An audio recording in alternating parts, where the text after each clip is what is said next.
Good afternoon, and welcome to our OneDukeGen Study Spring webinar.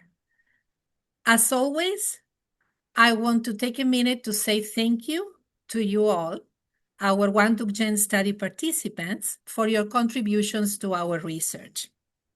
We cannot do the work we do without your help and contributions, so thank you so much for that. Before we start our presentation tonight, I want to review some things related to housekeeping. Please remember that this event is being recorded.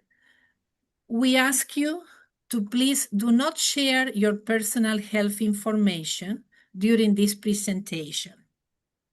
If you have any question, we ask you that please you write it in the Q&A section that you will find in the bottom of the device you are using, and we will answer them as many as possible as we can at the end of the presentation. So having said this, it's my pleasure, if we can go to the next slide, Chris, it's my pleasure to introduce our guest speaker tonight, who is Dr. Anika Michelle Lucas. She is an assistant professor of medicine in the Division of Nephrology at Duke University. Dr. Lucas, as a physician researcher, specializes in kidney disease, women's health, and health disparities, with a particular emphasis on how social and biological factors drive inequitable kidney outcomes.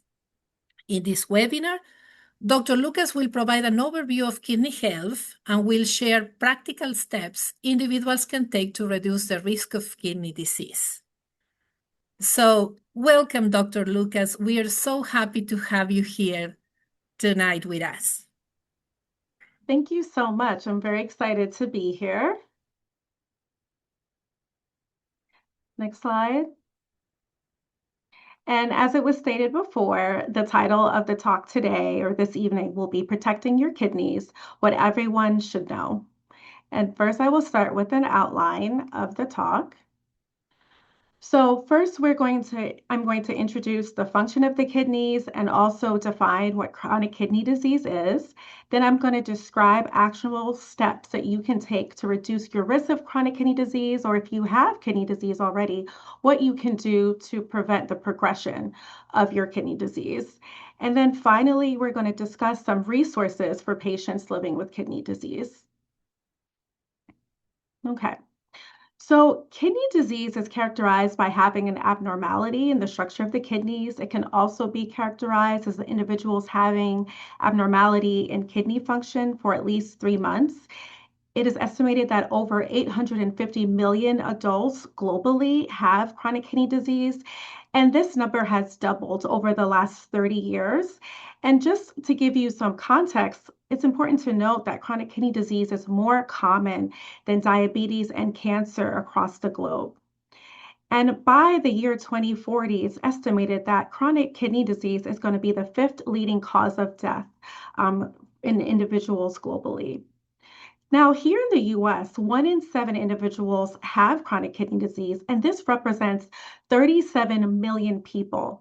And it is more common in individuals over the age of 70, occurring in 2 to 5 individuals. And it accounts for over $100 billion of healthcare costs in the US. So in terms of the awareness of chronic kidney disease, for many people, it is silent. And so symptoms do not appear until individuals are in the advanced stages. And so 9 out of 10 individuals with kidney disease often do not know that they even have it. So I want to spend some time discussing the function of the kidneys. And so these bean-shaped structures, as you can see here in this picture, the majority of people are born with 2 of them. And each of these kidneys are made up of 1 million tiny nephrons. And when the nephrons are damaged, they can stop functioning. And then it places more emphasis or strain on remaining nephrons. And so when there's progressive damage in the nephrons, there's loss in kidney function. And so what exactly do the kidneys do? They filter blood, they help to remove waste products and toxins, and we release it as urine. It also helps to balance fluid in the body, helps with the management of blood pressure, electrolytes, things like the sodium, potassium in the blood. The kidneys help to keep that all in balance, and also help with the production of red blood cells and to keep your bones healthy. Next slide. In terms of risk factors for chronic kidney disease, I want to first start off by reviewing some of the more common risk factors. So, having a history of diabetes, especially if it's not well controlled, high blood pressure, being obese increases the risk, having a history of heart disease, and also if you have a history of repeated injury to your kidneys called acute kidney injury, that can also increase your risk for development of chronic kidney disease and having advanced kidney disease. So what are some additional risk factors for kidney disease that I want to bring to your attention? So more and more, we're realizing that environmental and occupational exposures can also increase the risk of developing kidney disease. And so, for instance, individuals who may do work in mining or welding are going to be at higher risk as a result of their occupation. And this is a result of the different chemicals or metals that they can be exposed to. Things like lead, pesticides can also increase the risk of development of kidney disease, and also inflammatory conditions. And so individuals with autoimmune conditions such as lupus are at higher risk for developing kidney disease and HIV as well. So in addition to that, we do know that individuals who have who were born premature or who have experienced adverse pregnancy outcomes, that as well increases the risk of developing kidney disease. So for individuals who may have had a history of preeclampsia, that can increase your risk as well, a family history of kidney disease, and individuals as well with genetic risk factors. So I wanted to provide you all with an example of how, a genetic risk factor can increase one's risk of developing kidney disease. And so for an example, I want to take an alteration or a mutation in the apolipoprotein L1 gene, APOL1 for short. And most, all of us are basically have two copies of this gene. And this gene is really important with immune function. And having an alteration in this gene for individuals, especially who are from this originated from the continent of Africa or West Africa in particular, having alterations in this gene meant that you were protected against a parasite that caused African sleeping sickness. And so over time, what we have come to understand is that individuals who have a mutation in this gene are at an increased risk, especially if you have two copies that are altered, of developing damage to the kidneys and from there going into kidney failure. And so individuals who have ancestry in Western or Central Africa, or if you identify as Black, African American, Afro-Caribbean, or Latino, these individuals could be more at risk for developing kidney disease and also kidney failure. Next slide. And so if you think about how this alteration in the gene works, is that by having this alteration in the gene, it accelerates the progression of kidney disease. And so you can take, for example, I'm from New York City. And so take, for example, if I'm at the train station, at Penn Station in New York, and I'm trying to go to DC, and I take the Acela train.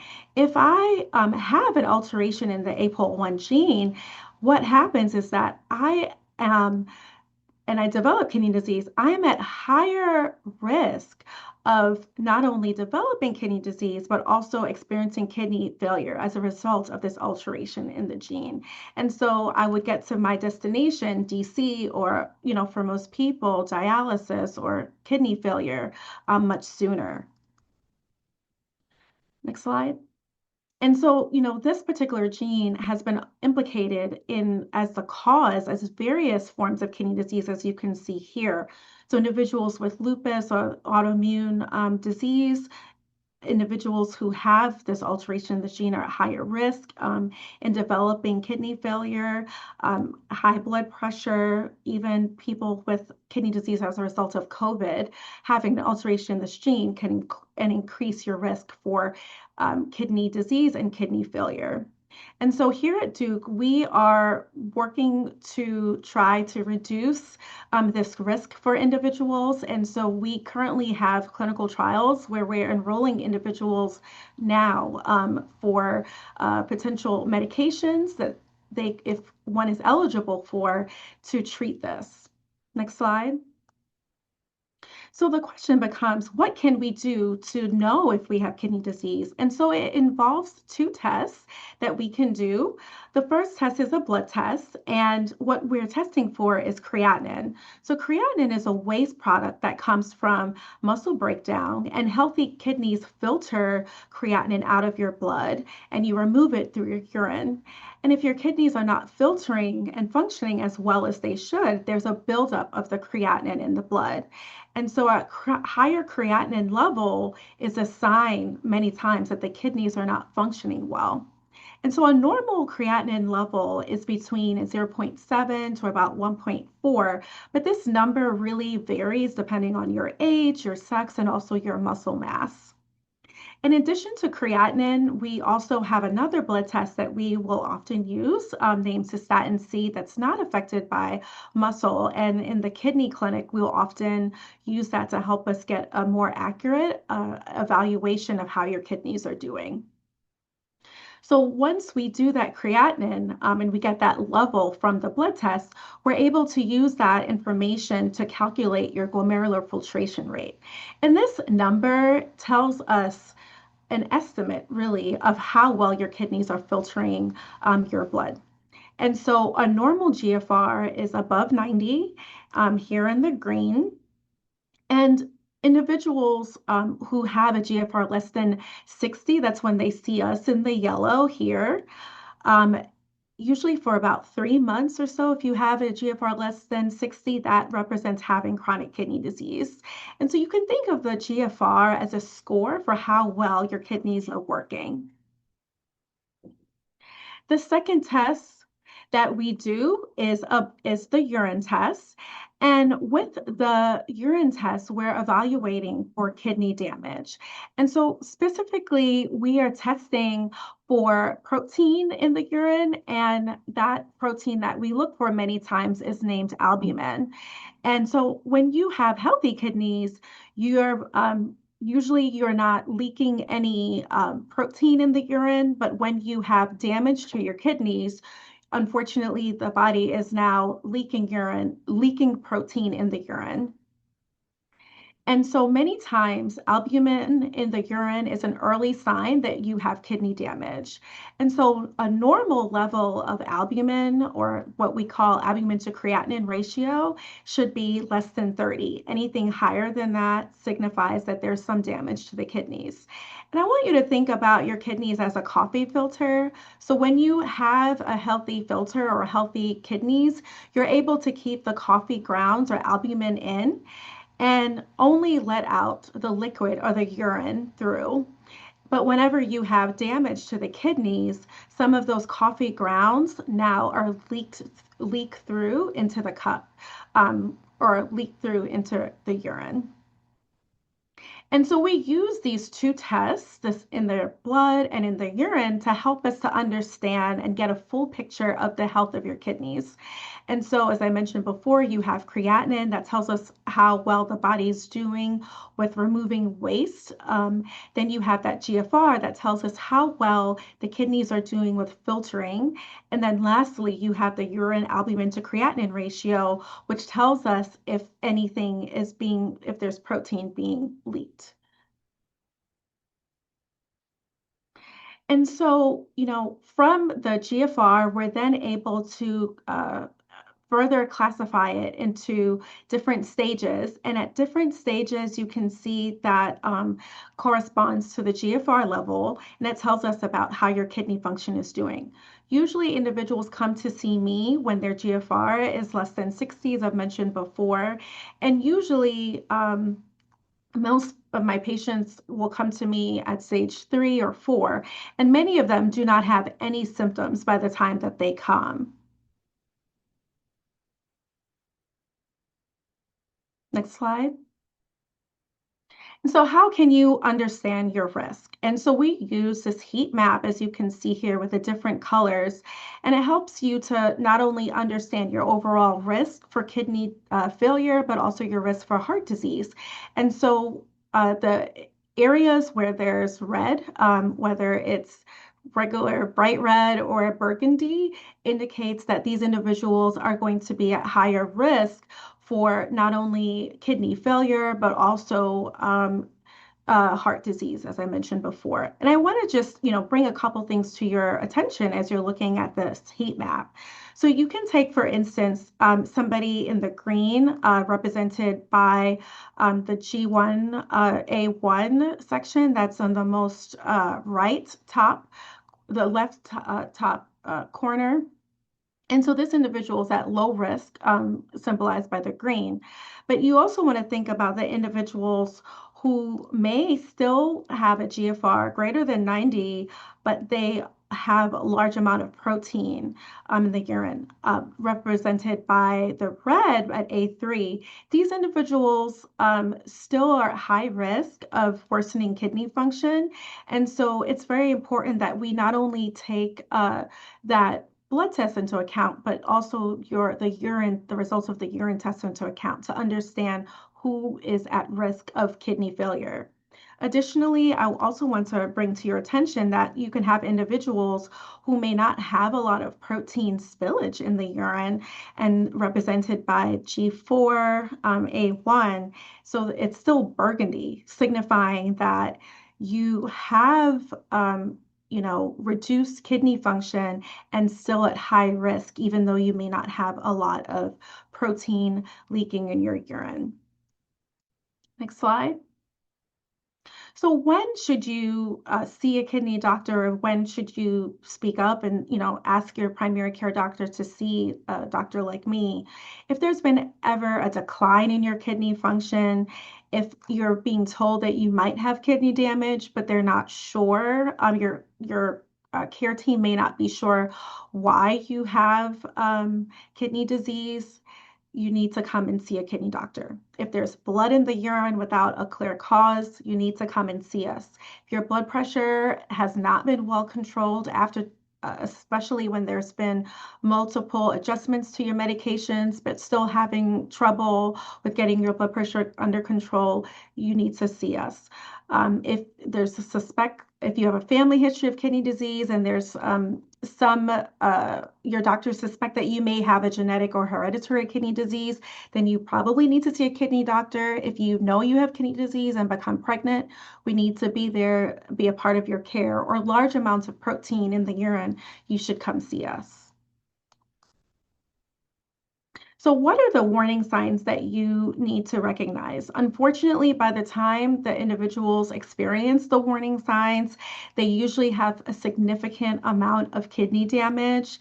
And so regular testing, as I said before, with the blood and urine test will be very important. But here are signs that you can also watch for. If you're feeling more tired than usual, or more weak, you notice that you have swelling in your hands or feet and there's fluid building up, that may be a sign to come see us. If you've noticed changes in your urination patterns, maybe foamy or bubbles in your urine, that is an indication that we may need to evaluate you.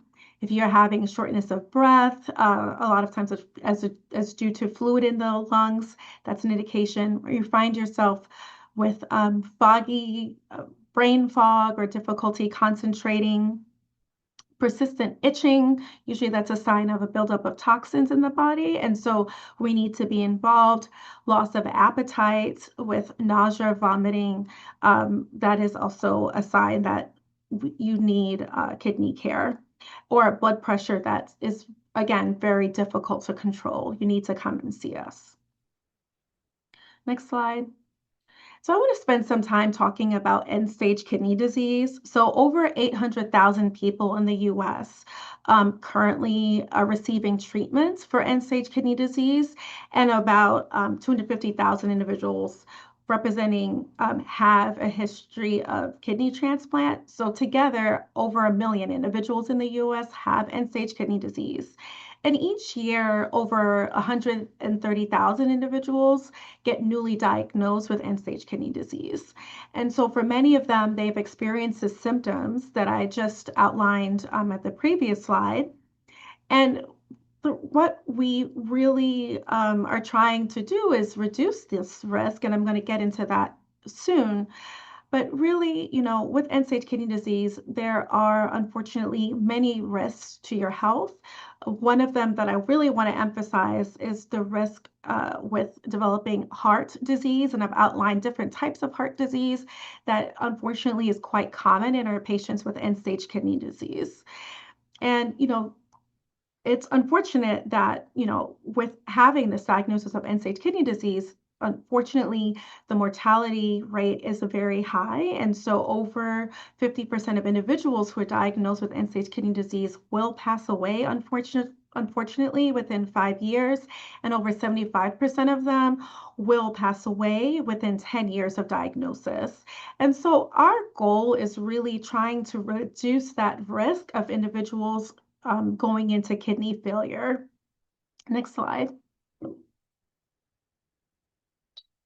And so it's very important that I acknowledge that there are disparities in who develops kidney failure. And unfortunately, individuals of color, Black individuals in particular, are highest risk of going into kidney failure, fourfold higher risk than individuals who are white. The maroon line represents Black individuals. And so these are things that many of my colleagues here at Duke are trying to work to reduce this risk of kidney failure. Next slide. I also want to just highlight that there are multiple factors that contribute to health inequities, especially in kidney health. You can see there's a web of many factors that play a role. But I want to really emphasize what we can do on an individual level. Next slide. And so really, I think the key takeaway is know your numbers. And we talked about your kidney numbers earlier on with the GFR and the urine albumin creatinine ratio, but there are also some additional numbers that you must know. Your blood pressure. You have to check and control your blood pressure. And while the goal may vary depending on an individual's characteristics, normal blood pressure is really 120, less than 120 over 80. And for many people, we strive to get them less than that. And to achieve this, we recommend having a lower salt diet, less than 2 grams of sodium or salt, which represents less than about a third or teaspoon of salt daily. And there are medications as well that we can use to help many people achieve this control with blood pressure. In addition to controlling blood pressure, blood sugar, having that controlled. And so it's important for individuals who may have diabetes or who may be at risk for diabetes to check and try to have your blood sugar controlled. And so, some of the things that you can do is to avoid sugar-sweetened beverages and foods, trying to have including more fiber-rich foods in the diet. And in terms of the threshold for blood sugar control, that may vary by person. And so you should work with your care team to establish that threshold for you. And there are a number of medications that we recommend for individuals who have diabetes to protect their kidneys. And I do want to just highlight here that smoking is one of the things that's very hard for many people to quit. But unfortunately, it's one of the behavior characteristics that can increase one's risk of kidney disease and kidney disease progression as a result of the toxins that are associated with cigarettes and tobacco products. Next slide. So I want to take some time to talk about ultra-processed food and kidney disease and really highlight some things for you all. And so when I'm mentioning ultra-processed foods, what do I mean? I mean beverages such as soft drinks, fruit drinks, flavored yogurts in terms of foods, fish sticks, a lot of frozen foods, hot dogs, lunch meats, instant noodles, soups, all of these things, unfortunately, are processed. And, there was a study done, the ERIC study, found basically they followed over 14,000 middle-aged individuals in the US for over 20 years. And what they found is individuals who partake in higher amounts of ultra-processed foods had a 24% higher risk of developing kidney disease over time.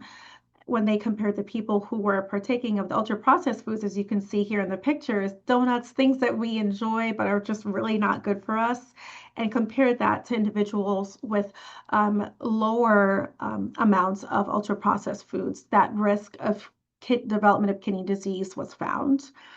And, we were able to see here that in multiple studies across the globe in Europe and also in Asia, that these findings were replicated when you look at individuals who partake in ultra-processed foods. Higher intake of them increases the risk of developing kidney disease anywhere from 25 to 58%. And so it's really important as you are in the grocery store to begin to read your labels. And so some of the things that should give you pause would include seeing things like high fructose corn syrup, hydrogenated oils, artificial flavors, non-sugar sweeteners, are things that should give you pause and try to reduce these things from the diet. And there is evidence that by even reducing these foods by just less cutting it down can actually reduce your risk of developing kidney disease. And so these foods tend to be rich in sodium or salt, which is not good in maintaining your blood pressure. They have added sugars and really don't give the body the nutrients that it needs to function properly. It can also adversely affect the microbiome in our gut and promote inflammation in the body. And many of the compounds or the additives that are in these foods contain compounds that are directly toxic to the kidneys. So what can we do to optimize our kidney health through diet? And I want to spend some time, next slide, outlining this. So there are two main diets that have been found to be protective in terms of your kidney health. One is the Mediterranean diet with there's a picture here on this slide emphasizing olive oil, fish, so also fruits and veggies and nuts, and also the DASH diet, and that emphasizes vegetables, fruits, low-fat dairy products, and also is emphasizes low fats. And so both of these diets reduce the risk of developing kidney disease and also help to reduce the risk of progression of kidney disease for individuals who may have kidney disease. And so there's the CRIC study that was looking at individuals over the course of 14 years. And what they found is that for individuals who either abided by the DASH diet or the Mediterranean diet, which is more of a pattern of eating, they were able to reduce the risk of a reduced risk of development of progression of kidney disease by 25%. Next slide. Okay. So what else can we do to optimize our kidney health? And so we are aware too that physical activity also helps to protect the kidneys. And so one particular study pooling results of over 100 studies found that being physically active compared to those who are more sedentary decreased the risk of developing kidney disease by 18%. And we can see these results replicated in additional cohorts throughout the US. And so being physically active, and it doesn't take much. So aerobic exercise, we're talking about just walking. There is a clear positive effect on your kidney health.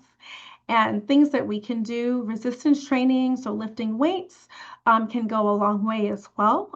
There's evidence that that can promote kidney health. And in terms of exercise, that's good for kidney health. And also, I should mention heart health as well.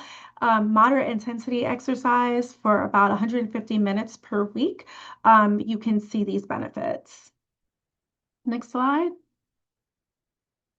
Okay, so I'm going to spend some time just letting you all know that there are some over-the-counter medications that can cause harm to the kidneys, and to really be careful with these medications and not using them, and try to use them more sparingly. So we have medicines like NSAIDs that you can, for aches and pains, they work really well. So medicines like ibuprofen, naproxen, BC powder, Goodyear powder. I would recommend that for individuals, if you do have kidney disease, that you work with your care team to try to avoid these medications. If you do not have kidney disease, I would still recommend trying to use these medications more sparingly. And I also want to bring your attention to herbal supplements, just because, and next slide.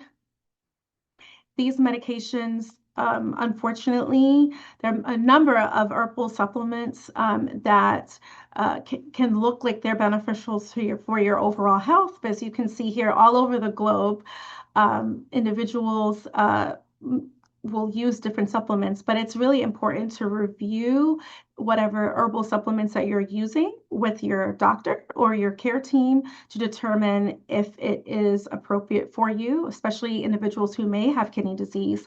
It's important to review that with your care team to make sure that you're not partaking in anything that could cause further damage to your kidneys. Next slide.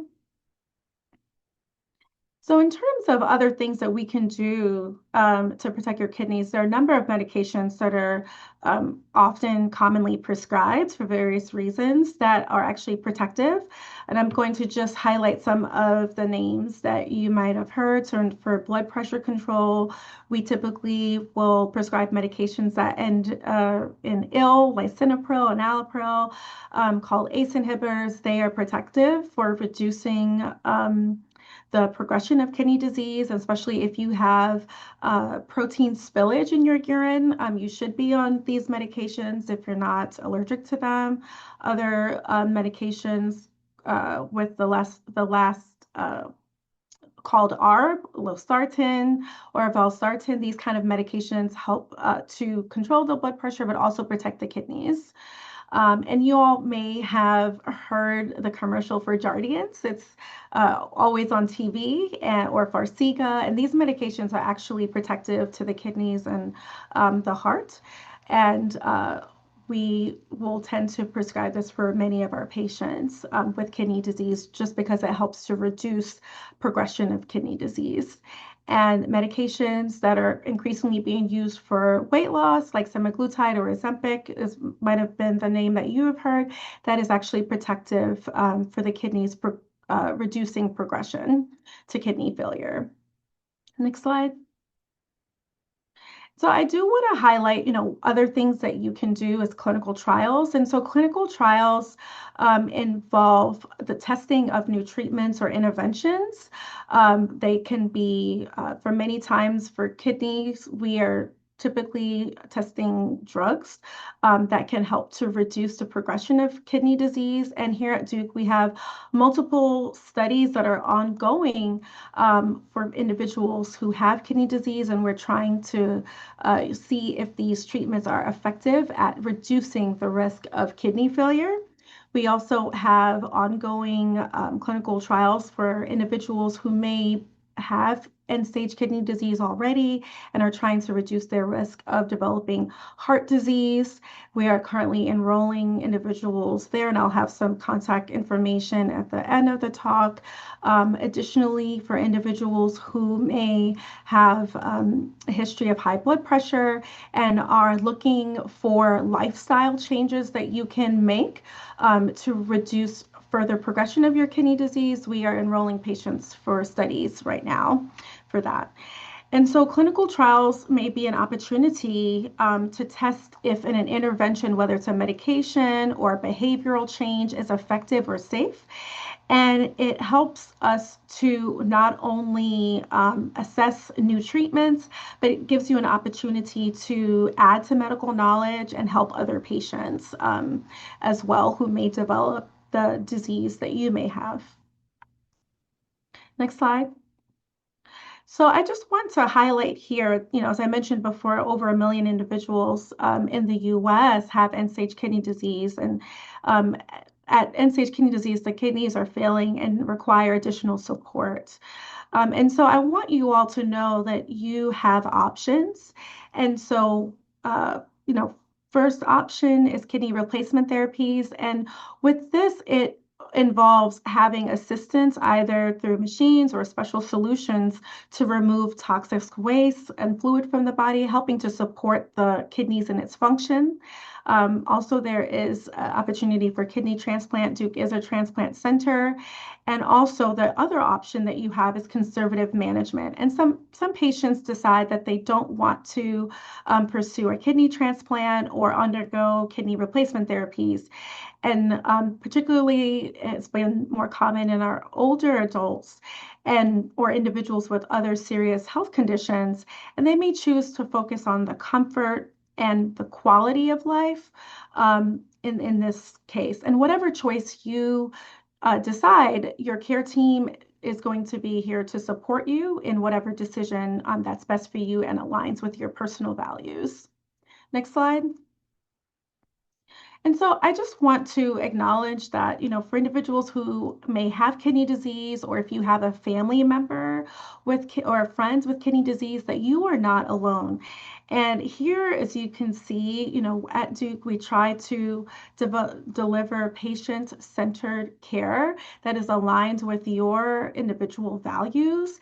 And it's a team effort in managing kidney disease. So we work with your primary care team or physician who will often screen or monitor and coordinates your care. And as a kidney doctor and nephrologist, we're the ones that are managing your kidney disease. And then we also work with a dietitian who can help to tailor an eating plan for you, and social workers who provide additional practical and emotional support. Our pharmacists help to review your medications and make sure that we are optimizing your current medication regimen to make sure that you are receiving all the kidney protective treatments available to you. Next slide. And so what are my take-home points? There are two things I want you to take away. One, know your numbers. It's important to know your kidney numbers. That's your GFR and the urine albumin creatinine ratio. Second, you should know and check your blood pressure and your blood sugar. Partner with your care team to achieve control. And that goal may vary depending on your individual risk. And two, do not underestimate the benefits of lifestyle changes. Increasingly in our field, we are seeing from multiple studies the benefits of lifestyle changes. And so it's important to adopt this even while on different medications, because it can reduce your risk of progression of kidney disease and reduce the risk of the development of chronic kidney disease. Next slide. I also want to highlight some resources. There are several organizations that work really well to make sure that we educate patients about new upcoming therapies, about kidney disease. There's the American Association of Kidney Patients, the American Kidney Fund, the National Kidney Foundation, and all of these organizations are doing great work in our communities to help to get the word out about understanding your risk for kidney disease, getting screened, and also trying to see what can we do to reduce progression, or if you develop kidney disease, how can we continue to improve your quality of life. And we do have a kidney clinic with many providers here at Duke. This is a number that you can call. We're located at Clinic 1J for an appointment. And if you're interested in learning more about our clinical trials, hopefully on our website, we will soon have it updated where you can get information about studies that are actively enrolling patients. Thank you so much for your time, and I am open to any questions or comments. Yeah. Thank you Dr. so much. Lucas, Sorry, go ahead, Dr. Shah. no, sorry, Cecilia. Dr. Lucas, that was so fantastic. I've been a cardiologist for 20 years and I learned a lot from your talk. It's also great to hear that the things that are good for the heart are good for the kidneys and vice versa. Mhm. So a lot of really common sense and intuitive things about how we can keep our kidneys healthy. So thanks for that really fantastic talk. Cecilia's going to moderate questions, but I had a starting question for you. You Sure. talked about APOL1, which is a genetic risk factor for kidney disease. What should we do? Should we all go get tested for APOL1? How should we do that? Can you talk a little bit about sort of the practical aspects of that for us? That's a really great question. Thank you so much for asking that. And so it's ongoing. The literature is ongoing, and I'm involved in a number of studies that is trying to understand who really should we be testing for this. I would say if you have, the literature is pretty clear, if you have a family history of kidney disease, and also if you have recent West African ancestry, I would recommend genetic testing. Individuals who have a family history of kidney disease, it's that history alone gives you a higher risk that you are likely to have to test positive for APOL1. I also want to highlight that just having these alterations in the genes does not necessarily mean that you will go on and develop kidney disease, just because we are not only a product of our genes, we're also a product of our environment. And so it's important to highlight that not everybody who tests positive for it will develop it. In terms of how are we going to roll that out in the clinical encounter, that is still ongoing with studies like the GUARD study, looking to understand, if someone tests positive, what does this mean for our blood pressure? And there is literature suggesting that unfortunately it doesn't always necessarily mean that because people know that they've tested positive, that it will translate to behavioral changes. And so we're still looking to understand how can we sort of allow people to have knowledge, which knowledge is power, without inflicting more fear. That's such an excellent answer, and especially your very, very, very last point. So thank you so much. And lots of questions in the Q&A. Thank you. Thank you so much, Dr. Lucas. And I love the tips you share for us. Some things that I'm going to discuss with my mom when I talk, tonight with her. So thank you for that. I'm going to introduce you to my colleague, Brooke, who has been, checking the chat, and she's going to be asking you the questions that appear there. Okay, thank you.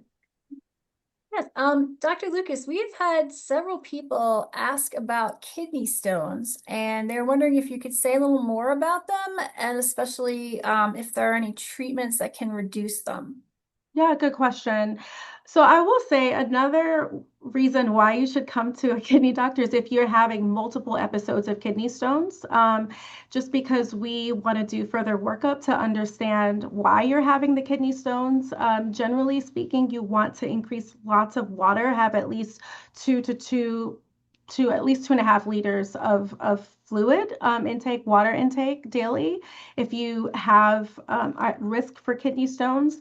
But in terms of what you can do in your diet, that depends on the different testing that we would do, and we can tailor a plan for you based on the results that we get. Another question that we have, it relates to anemia and CKD.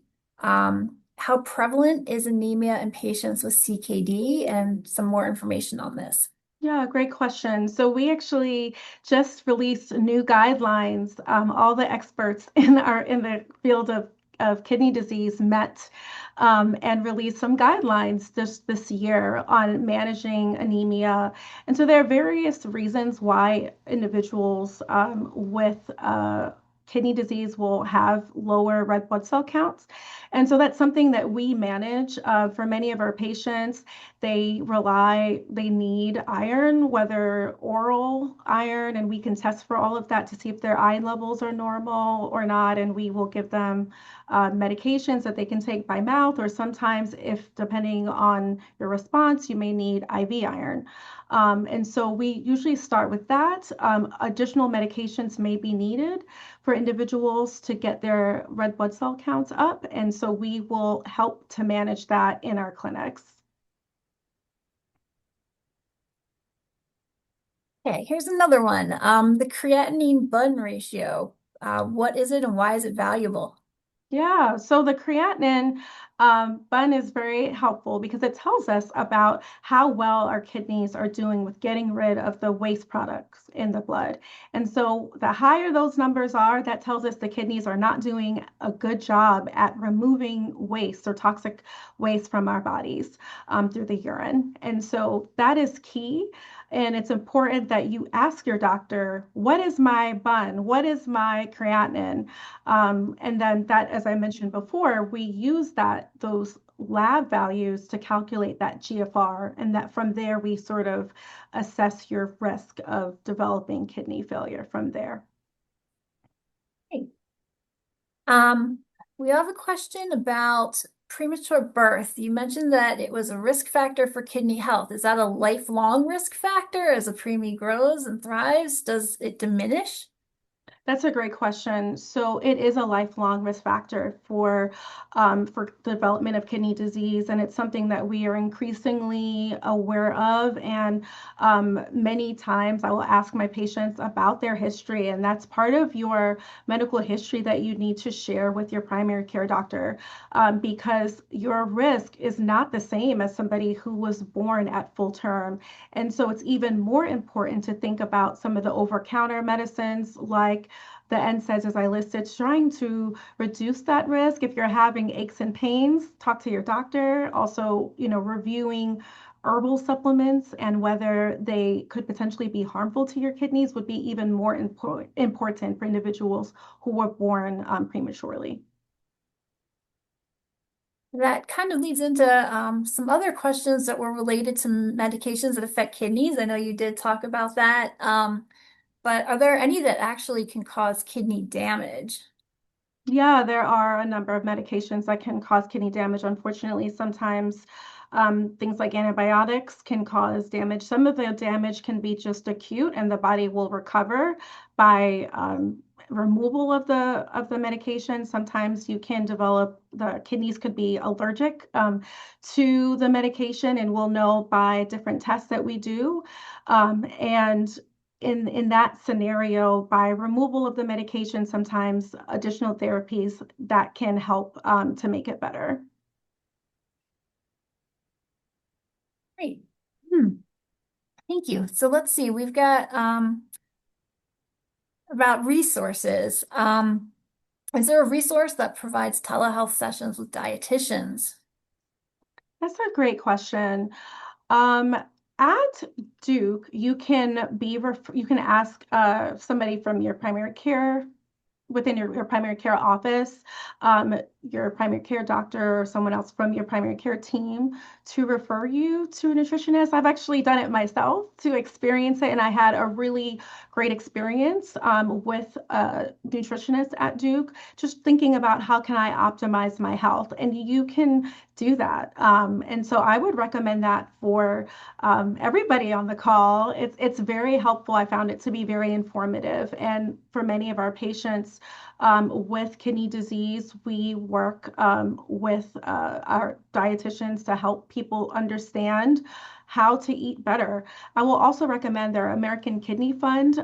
They have a wonderful resource called Kidney Kitchen. You can just Google it, and it has helpful over 300 plus recipes, and you can actually filter for if you're looking for a low salt diet, heart healthy diet as well. And you can also say if you want breakfast, lunch, snacks, and it gives you the recipes on really, good tasting meals. Right, and you said that was called Kidney Kitchen? Kidney Kitchen by the Kitchen, all American right. Kidney Fund. Yes. Sounds like a good resource. Mhm. Excellent. We have a question about if someone's creatinine and eGFR are borderline for kidney disease, is it possible that hydration or lifestyle changes can improve those numbers? Yes, it's possible. Sometimes you may need to just increase your fluids. But usually if you're borderline and there's any concern, it's usually better to come and see us and we can help to give you education, optimize your kidney health, rather than waiting and thinking, oh, if I just do this, things will get better. I think sooner that you are seen by nephrology is the better. And again, you can also work with your primary care doctor to have close monitoring of your blood work and your urine testing. Great. Let's see. All right, we do have a question that is specific to our study, OneDukeGen, about is OneDukeGen basically looking for the genetic factors that predispose to kidney disease?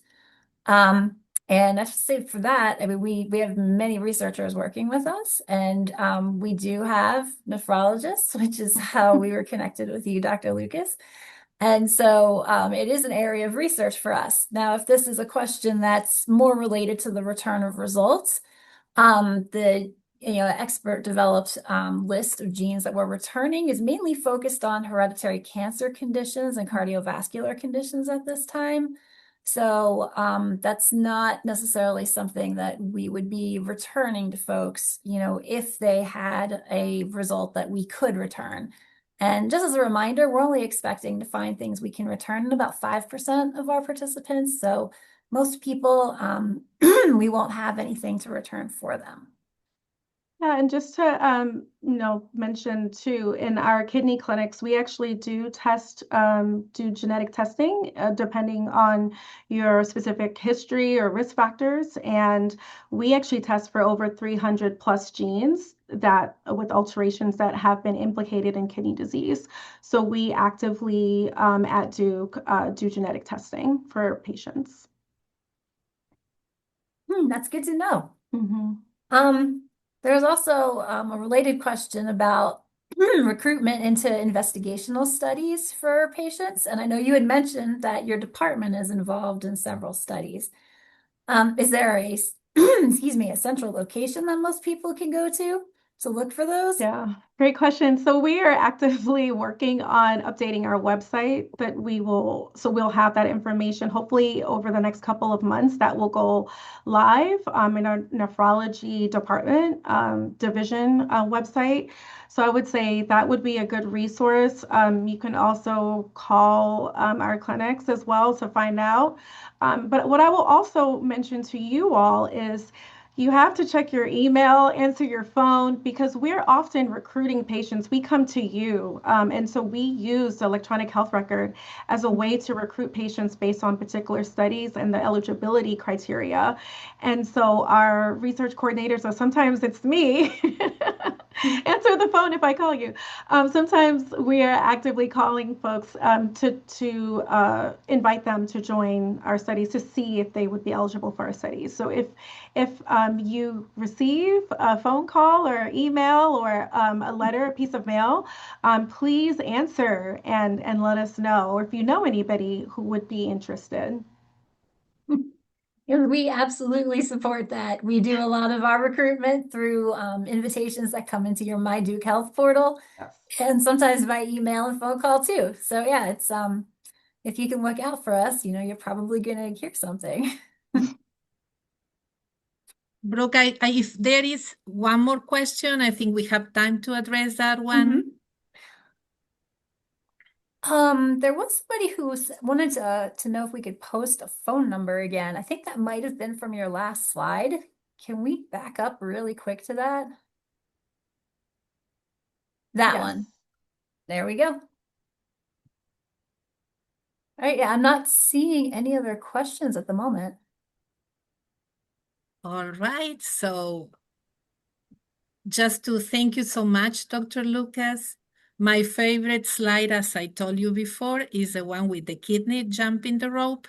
because that motivates me to make changes, the ones that I think everybody can make little by little, for big things to be seen, to improve our health.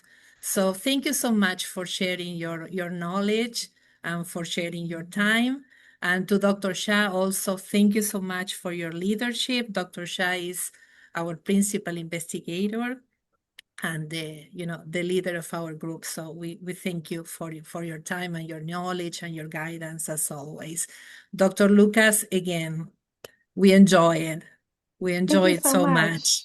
Thank you so much. And if there was anything that we didn't address, we please ask you that you contact us at our email, OneDukeGen@duke.edu.